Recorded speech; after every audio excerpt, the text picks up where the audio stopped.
ফেব্রুয়ারি মাসে 20 তারিখ রাত্রেবেলা ধলেশ্বরে রোড নাম্বার 18-তে এখানে অমিত চক্রবর্তী একজন লোক ভাড়া থাকেন, ওনার বাড়িতে একটা চুরি হয়েছিল। তো আমাদের থানাতে একটা কমপ্লেন দাখিল করে আমরা একটা চুরির কেস রেজিস্টার করেছি। তো তখন থেকে আমাদের অফিসার্স এবং স্টাফ ওই চুরির কেসটাকে রিকভারি করার জন্য পিছনে লেগে আছে। পার্শ্ববর্তী সিসিটিভি ফুটেজ দেখে আমরা একটা লোককে আইডেন্টিফাই করতে পেরেছি। তো তার পিছনে আমরা আজকে 1 মাসের উপরে আমরা লেগে আছি। তার নাম দীপ চক্রবর্তী, দীপ ভট্টাচার্য, জয়নগর ভাড়া থাকে দশমীঘাটে। তো সে তাকে আমরা গত পরশুদিন বিকালবেলা আমরা তাকে পেয়েছি। পাওয়ার পর তাকে আমরা উঠিয়ে এনেছি।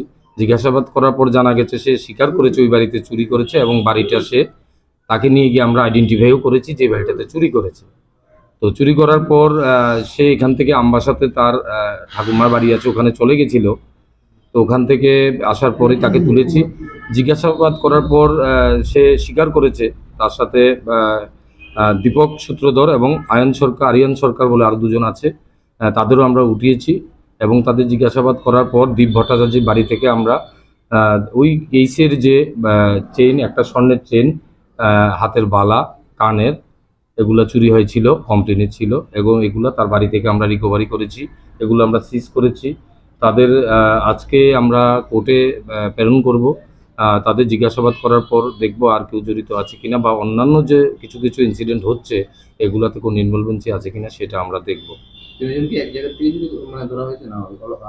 না, এটা বিভিন্ন জায়গা থেকে অ্যাকচুয়ালি দীপ ভট্টাচার্য এবং দীপক সূত্রধর তাদের এগেনস্টে প্রচুর কেস আমাদের থানাতে আছে, এনসিসিতে আছে এবং আমতলিতে আছে। বিভিন্ন চুরির কেসে তারা বহুবার অ্যারেস্ট হয়েছেন। তখন তাদের এবং ঘোরাফেরা তারা আগরতলা এরিয়াতেই করে, তখন তার স্টেটমেন্ট অনুযায়ী তাদেরও আমরা উঠিয়েছি। বাজার মূল্য অনুমান প্রায় 1.5 লাখ টাকা হবে।